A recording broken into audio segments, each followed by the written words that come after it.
Baik, jadi pada saat itu kita menerima informasi kurang lebih di sore hari jelang malam.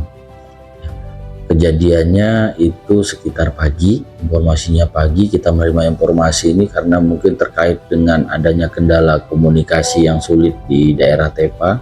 Jadi kita menerima informasi itu menjelang malam. Jadi pada saat mendapat informasi tersebut, saya langsung ditelepon oleh Pak Kapolsek Tepa. Itu langsung saya arahkan dan saya kerahkan untuk pencarian sementara dengan kekuatan yang ada tersedia di sana. Itu dengan bantuan masyarakat dan Koramil Tepa, Polsek juga turun beserta para keluarga korban juga hadir saat itu.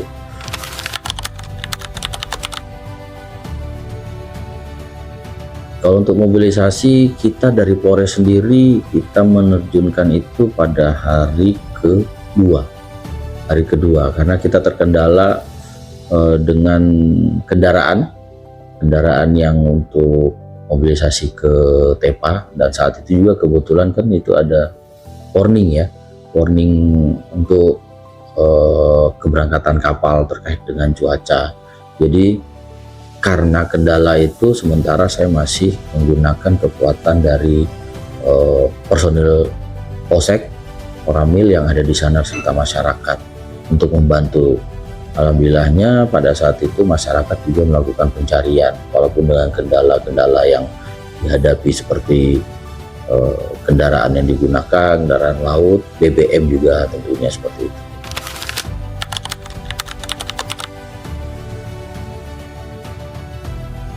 Untuk dari satuan personil pada saat pencarian awal itu personil Polsek digunakan kurang lebih hampir keseluruhan dari personil Polsek.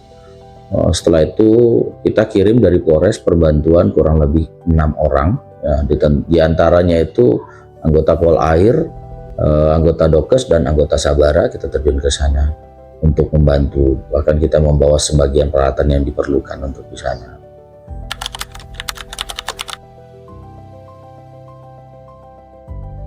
Untuk personilnya itu dukungannya itu tentunya kita dukungan dengan harapan hadirnya anggota personil kita dan dibantu dengan instansi terkait seperti Koramil, kecamatan juga memberikan bantuan di situ. Kita memberikan hal yang terbaik untuk masalah pencarian kemarin. Jadi memang kita atur sedemikian rupa dan kita juga menghitung faktor geografis dan cuaca di sana juga tentunya.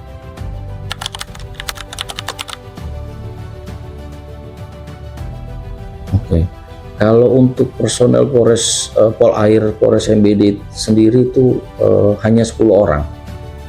Kalau kita melihat dari geografis kita, daerah kepulauan yang kurang lebih 85% ini perairan, itu menurut saya 10 orang itu masih minim. Tapi dengan jumlah minim itu tidak menjadi halangan kita untuk melakukan pencarian dan maksimalkan pencarian pada saat itu. Karena kita sifatnya membantu masyarakat untuk melakukan pencarian.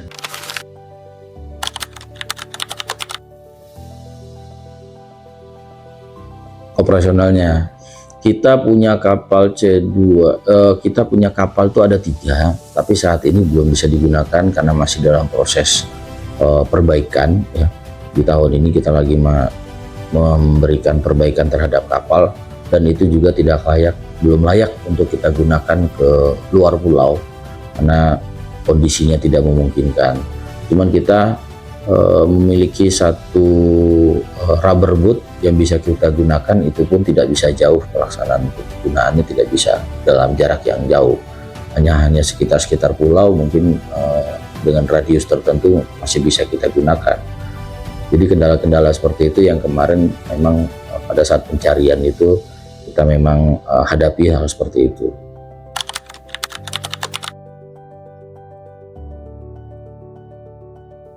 Sarana prasarana yang lain ya, kita punya tentunya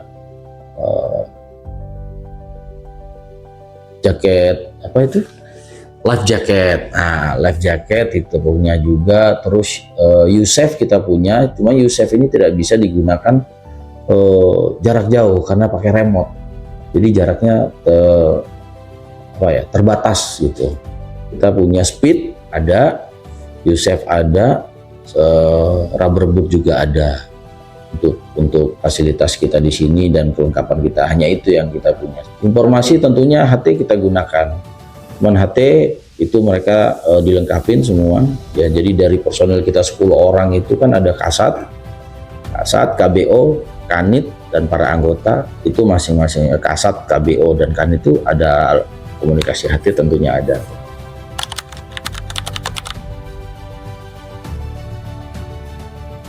Oke, jadi kalau berbicara memadai dengan kondisi kita yang ada saat ini, ya itu tadi sudah saya sampaikan bahwa apa yang kita punya itu kita maksimalkan.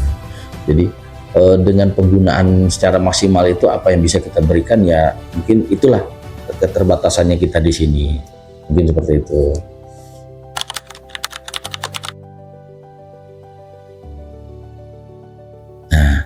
Pada saat kejadian itu kita langsung koordinasi dengan, tentunya saya kemarin saat itu langsung nelfon Pak Sekda untuk koordinasi bagaimana terkait pengamanan. Pak Sekda saat itu menyampaikan itu sudah memerintahkan Pak Camat juga untuk koordinasi sama Polsek, dan itu juga hal yang sama yang saya lakukan untuk rekan-rekan yang di sana, karena untuk saat itu kita belum bisa memberikan bantuan pasukan tambahan di sana karena kondisi cuaca. Seingat saya kalau kejadian itu di malam hari, dan hari itu juga kita di wilayah Moa ini juga sedang ada warning untuk kapal, jadi kita tidak bisa mengirimkan. Kita punya speed juga, speed kita terbatas dan itu tidak bisa jauh dari keluar pulau.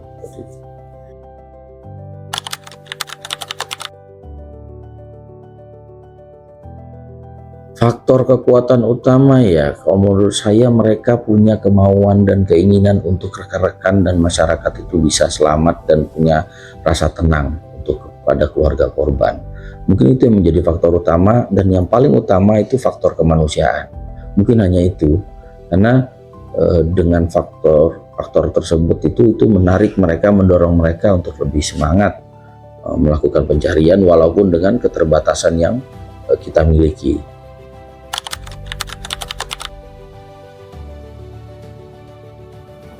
Kepada korban pendampingan yang kita ketahui, 2 orang itu kemarin kita evakuasi dan kita berikan waktu untuk mereka melakukan istirahat saat itu, walaupun sebenarnya kita butuh tuh pada saat itu. Jadi kita butuh itu untuk informasi pencarian titik di mana, apa yang terjadi di sana, tapi kita memberikan dia waktu, ruang untuk dia istirahat biar dia bisa memberikan keterangan dengan baik. Jadi kita dapat setelah itu 1 hari setelahnya kita dapat keterangan bahwa yang korban yang selamat ini menjelaskan bagaimana kejadian yang terjadi saat itu. Jadi dasar itulah yang kita bisa untuk melakukan salah satu pola pencarian yang dapat kita lakukan.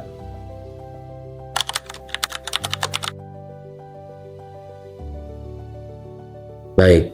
Kalau untuk trauma, kita secara langsungnya mungkin tidak melaksanakan itu, tapi kita dengan mengirim 1 personel dokes, situ kita harapkan melaksanakan trauma healing yang sifatnya mungkin tidak konstan, tidak terfokus di situ, sambil memberikan masukan-masukan dan mengecek kesehatan terhadap para korban, dan itu juga dibantu dengan puskesmas setempat saat itu.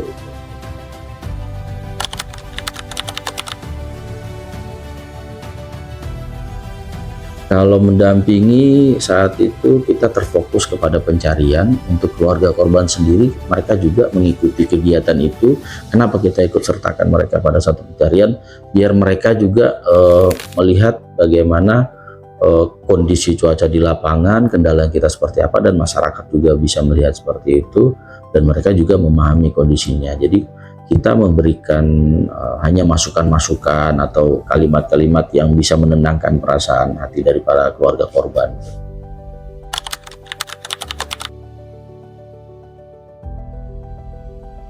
Secara faktanya, mekanisme pemberian perkembangan itu mereka, karena kita ikut sertakan mereka, jadi mereka tahu setiap perkembangan yang terjadi.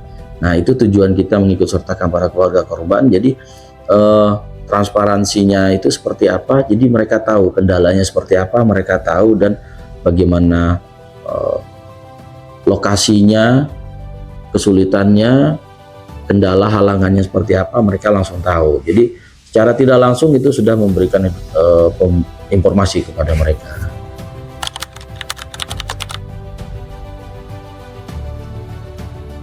Oke, jadi pada saat itu malam kejadian itu kita sempat memang menanyakan informasi karena kita butuh informasi untuk melakukan pencarian sebagai dasar melakukan pencarian. Jadi keterangan dari 2 korban selamat itu, speedboat itu berangkat kurang lebih pukul 8 atau pukul 9 pagi. Jadi pada saat di perjalanan kapal ini mengalami kendala dengan cuaca, akhirnya terbalik, dan 2 orang selamat ini memberikan keterangan juga kepada petugas di sana saat itu bahwa mereka sempat melakukan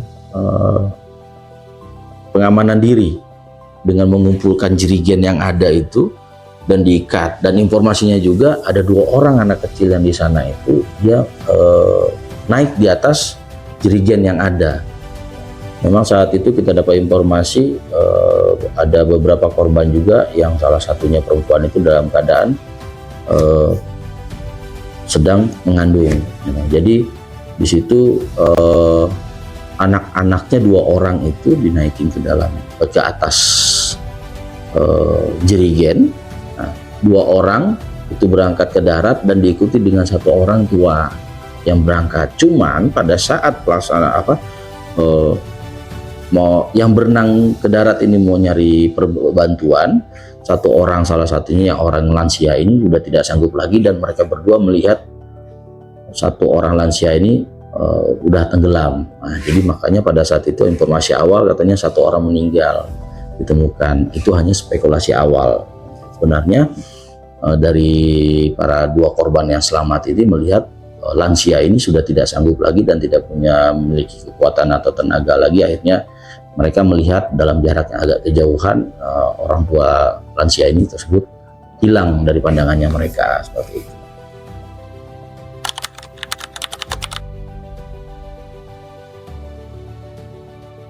Ya, karena itu kita mencoba mencari keterangan sebaik dan secepat mungkin dari 2 orang korban yang sempat menyelamatkan diri ke darat.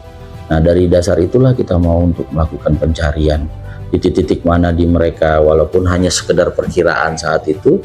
Yang jelas kita punya dapat informasi awal untuk melakukan pencarian, dan kalkulasi dengan cuaca, angin, dan gelombang itu juga menjadi sebagai faktor utama untuk melakukan titik-titik pencarian di mana yang untuk difokuskan, seperti itu.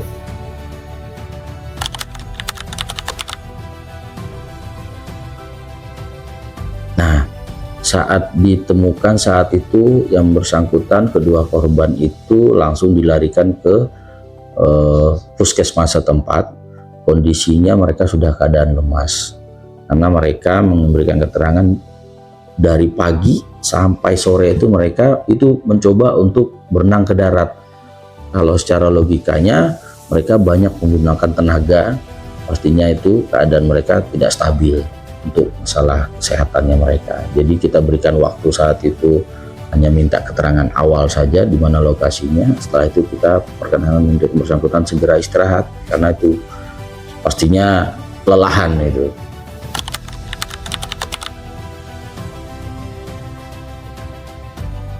Kalau bercerita kendala, kita di daerah Maluku Barat Daya ini itu sangat-sangat menjadi hal yang topik yang biasa, menarik ya.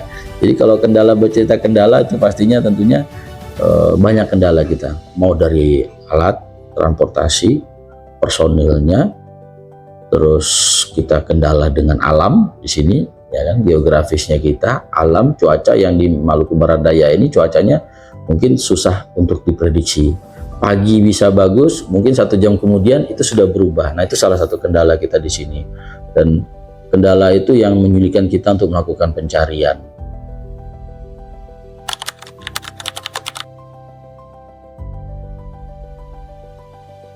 Kalau menilai dedikasi anggota personil Polres MBD sendiri, saya rasa mereka sudah melakukan sesuatu hal yang memang sudah jadi tugas dan tanggung jawabnya mereka. Yang saya sangat apresiasi buat mereka, mereka melakukan itu dengan keterbatasan yang ada.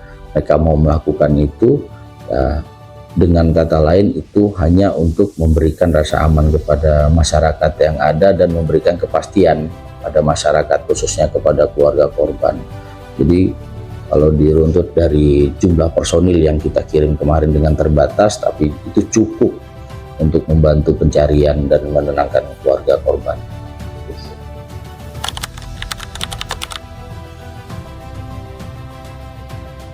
Kalau itu bercerita masalah tugas dan cukup panjang, kayaknya itu faktor-faktornya salah satu tuh banyak gitu.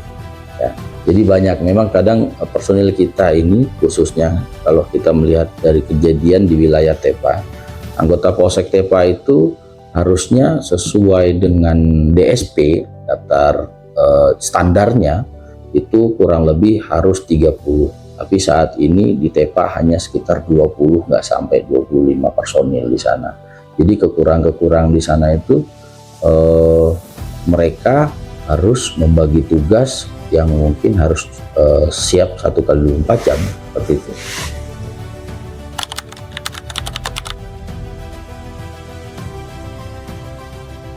Untuk saat ini apresiasinya ya tadi saya sampaikan, saya sangat berterima kasih kepada personil saat ini untuk melakukan tugas dan mereka bisa melaksanakan tugas semaksimal mungkin dengan baik.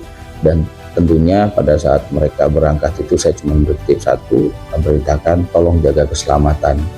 Jadi ketika tidak memungkinkan untuk di lapangan itu turun, agar diperhitungkan kembali karena terkait dengan kondisi cuaca. Kalau apresiasi, saya memberikan apresiasi buat pada rekan-rekan kita.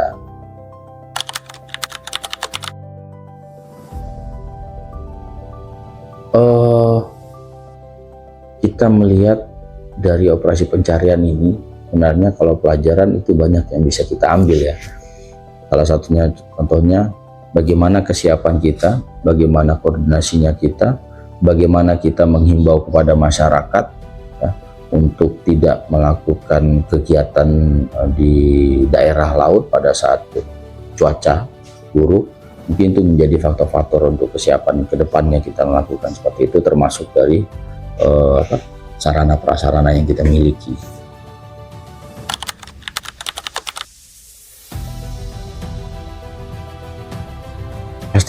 Pastinya. Salah satunya yang bisa kita lakukan dalam waktu jangka pendek ini, himbauan-himbauan kepada masyarakat. Itu sudah saya sampaikan kepada rekan-rekan kita Babin Kamtibmas di sana, untuk teman-teman yang berada di pinggiran pesisir itu untuk tidak melakukan kegiatan di laut ketika adanya informasi warning dari pihak terkait dengan cuaca yang ada. Itu salah satu yang saat ini sudah kita lakukan secara langsung dalam jangka pendek ini.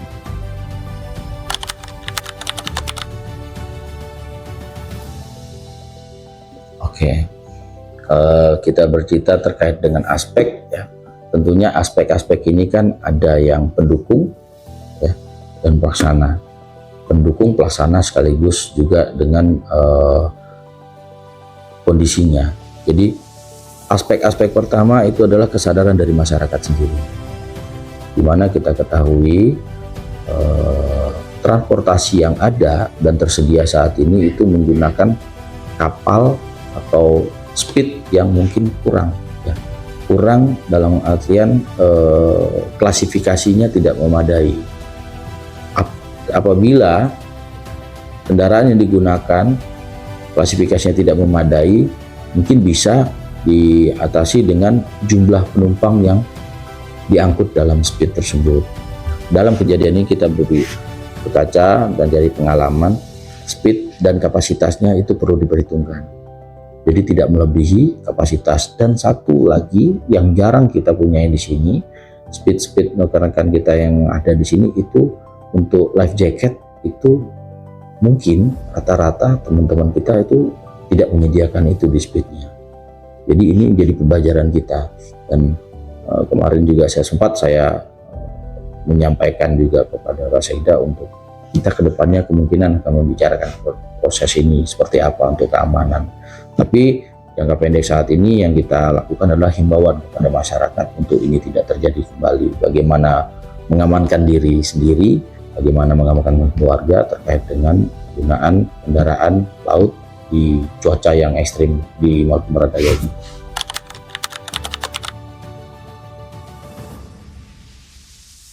Untuk penambahan personel sendiri itu kita sudah lakukan secara tidak langsung, secara administrasi sudah kita lakukan permintaan ke pimpinan di Polda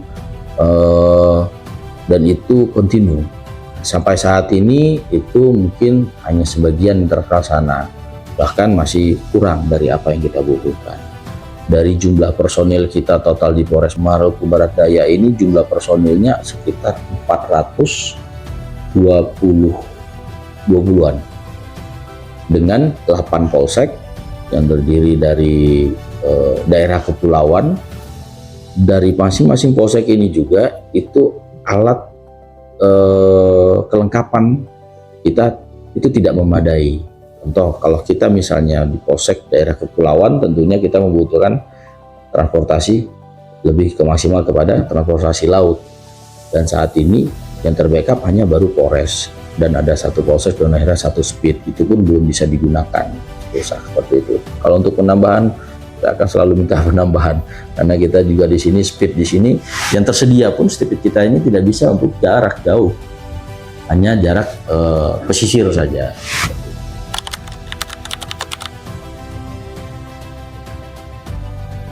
Saya rasa dukungan dari seluruh pihak itu sangat penting ya. Selain dengan sarana prasarana, tapi dukungan seluruh pihak dan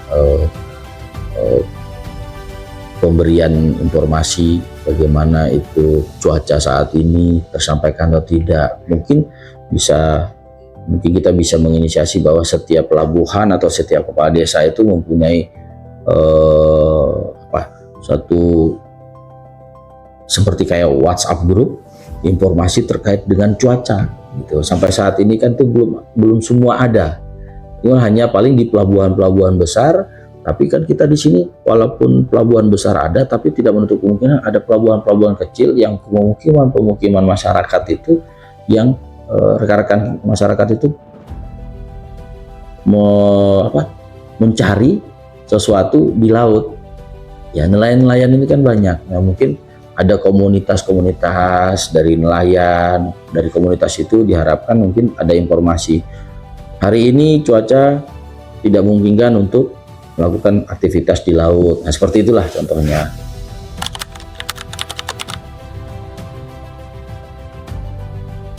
Saya rasa sangat perlu. Contoh di sini kita Basarnas tidak ada ya. Di sini kita Basarnas tidak ada.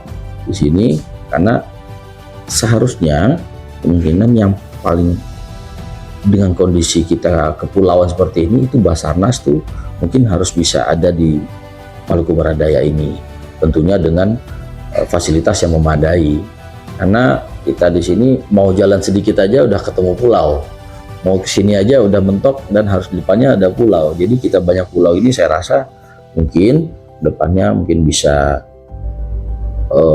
disarankan kepada pemerintah daerah di sini untuk diadakan atau dibentuk di sini ada tim Basarnas.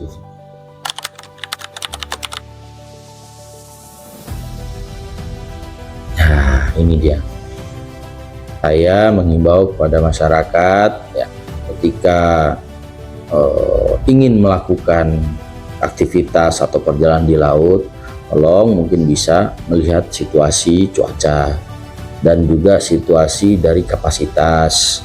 Apabila kapasitas itu tidak memungkinkan, jangan dipaksakan untuk berangkat. Tolong lebih memberikan fokus rasa sayang kepada diri sendiri bahwa hal ini dilakukan ketika dianggap berbahaya, tolong jangan dilakukan. Jangan membiasakan diri, biasanya juga seperti ini, nggak apa-apa, itu aman. Nah, kita tidak tahu. Jadi karena kita itu hanya keinginan kita untuk tujuan, nyampe tujuan, tapi kita mengabaikan keselamatan, seperti itu.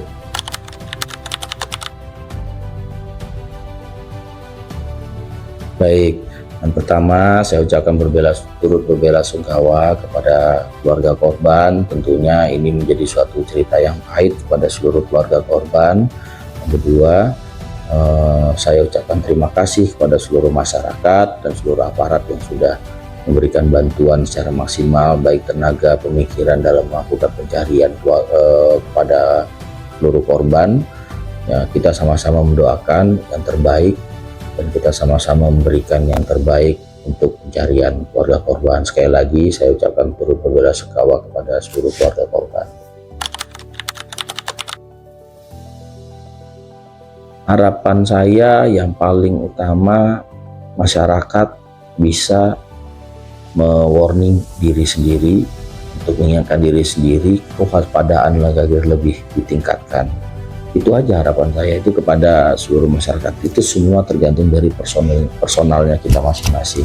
Dan ketika kita melihat sesuatu dan kita pasti tahu itu ada bahaya, jangan karena hanya kita punya keinginan yang penting saya bisa melakukan sesuatu tapi tidak mempertimbangkan apa kendalanya, mungkin itu yang bisa memicu untuk kejadian ini terjadi kembali. Nah, saya harapkan untuk masing-masing kita, seluruh masyarakat itu mempunyai kesadaran penuh terkait dengan keselamatan apapun itu, mau di darat, mau di laut. Yang jelas kita harus memikirkan keselamatan, karena ketika selamat kita pulang ke rumah, kita melihat keluarga juga bisa senyum melihat kita, ya, lebih bahagia daripada keluarga melihat kita dalam keadaan menangis. Mungkin seperti itu.